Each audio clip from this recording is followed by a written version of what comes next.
Welcome back to WagerTalk.com. Sunday NFL action. There's only 2 games in the NFL on Sunday, but there's a lot of different ways to bet those 2 games. And Brian's going to tell you a few ways that you can attack these games without not necessarily just playing at the traditional side and total or maybe first half, second half. But Brian, what do you got here? Yeah, we kind of talked about this last week in the national championship game in college football. And by the way, who won that game? The Ohio State Buckeyes. Ohio State Buckeyes. We were both on that. That would be a team in Ohio, wouldn't it? It's the only team in Ohio that has a yellow vest. Yeah.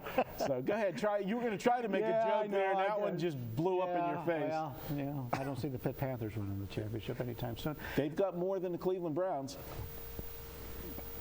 Okay, you want to try again? Well, the Penguins are going to win more than the Cleveland's hockey team because we don't have one. Yeah.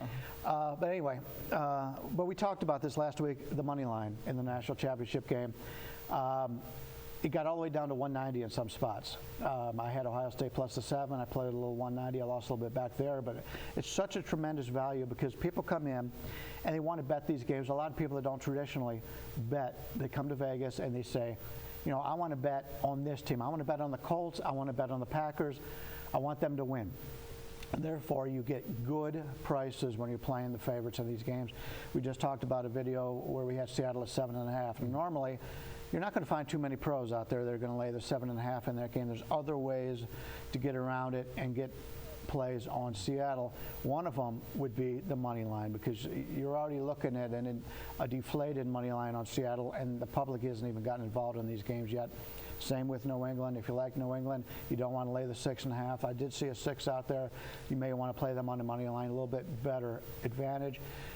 If you do like Green Bay in this game, there's 4s, even money basically, 4 plus 100 if you want to play them in the first half. Makes a lot of sense to me. Seattle on the season has been more of a second half team. Seattle historically has been a second half team. Green Bay actually has not been a moneymaker in the second half. They've been a moneymaker in the first half. And if you do have a quarterback that has some injury problems, you want to play on him early because you don't know if he's going to be around in the second half of those games.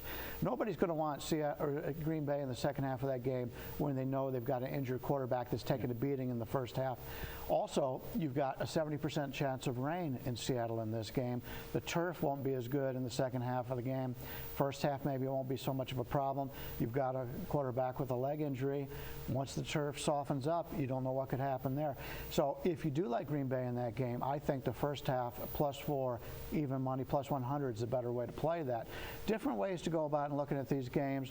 New England's one of those teams with the Colts, the same similar situation, although you do have a Colts team that can move the ball the second half, so they're never going to be out of the game. You may get a backdoor cover there, but I think if you want to play the Colts, very similar, maybe a first half play there. But when you're betting these games, there's different ways to play it. If you don't like the 7.5 on Seattle, other ways to go about doing it, and it's the same for the money line, first half, second half, and we haven't even talked about props. Yeah. You know, there's been talk, you know, the Colts lately, the defense is forcing their opposition to throw the ball short. We saw that last week. Peyton Manning tried to throw the ball long. Bad situations on 2 points because the defensive backs for the Colts are getting a little bit better, and we saw the weakness in his arm. So the Patriots have been throwing the ball a little bit short. I think the Patriots are going to try to run the ball. When they played the Colts before, they tried to run the ball. It gives you more of a chance. Very well. Give you a chance to play the under. There's a lot of props, longest touchdown, longest passing touchdown, those kind of things. Lots of ways to attack these games. There'll be even more once the Super Bowl comes around. Yeah. One thing that I'll say in regards to the game itself on Sunday with New England and Indianapolis, you know, a lot of people are looking at the fact that Baltimore, they look at the game and they say Baltimore could have, should have won that game. They had New England on the ropes. And one of the things I'm going to say, and this might go to one of the thinkings about the first half, and you said maybe Indianapolis is a good play on the, you know, if you want to look at them, because they're always scoring in the second half. You know, their offense, they can come from behind. But one thing I'll say about New England, they got off to a slow start last week.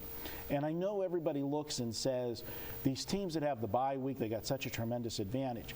Not always do they have an advantage, because too often these teams that have these great records, that have home field and you have, you know, the first week bye, a lot of times they've had things wrapped up for a while. And if you look at New England, after they beat Miami, 3 weeks left in the season, everything was wrapped up for them almost for the whole thing. They played the Jets the next week. They had a lackluster game against the Jets, where it doesn't matter if the Jets are good or bad. It seems like they always played New England tough. And then the last week of the season, they mailed it in against Buffalo. The starters played sparingly. They didn't care. They lost that game. So now you got a team that prior to the playoff game last week hadn't played a significant game for 3 weeks. It's hard to just turn the light switch on and off. And I think too many people forget that. And look at baseball season, the teams that had to win their way in to even just get to the playoffs, how that momentum keeps them rolling. And I think that's something that Baltimore had going into New England last week.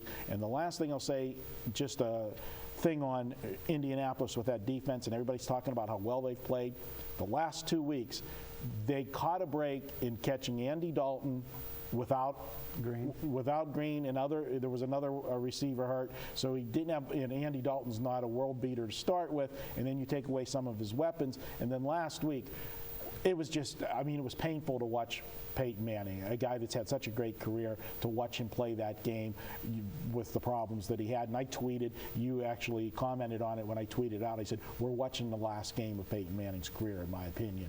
And so Indianapolis's defense looks good, but they've had injured teams the last 2 weeks, and if you look at the schedule prior to that, they played a lot of soft teams that didn't have good quarterbacks or good offenses. So I'm not 100% sold this Indianapolis defense is as good as they're playing the last few weeks. And I agree. And when you sent that to me and I agreed with you, that was before we found out that he actually had an injury. Absolutely. That may obviously has something to do with it. So I think he will come back at this point.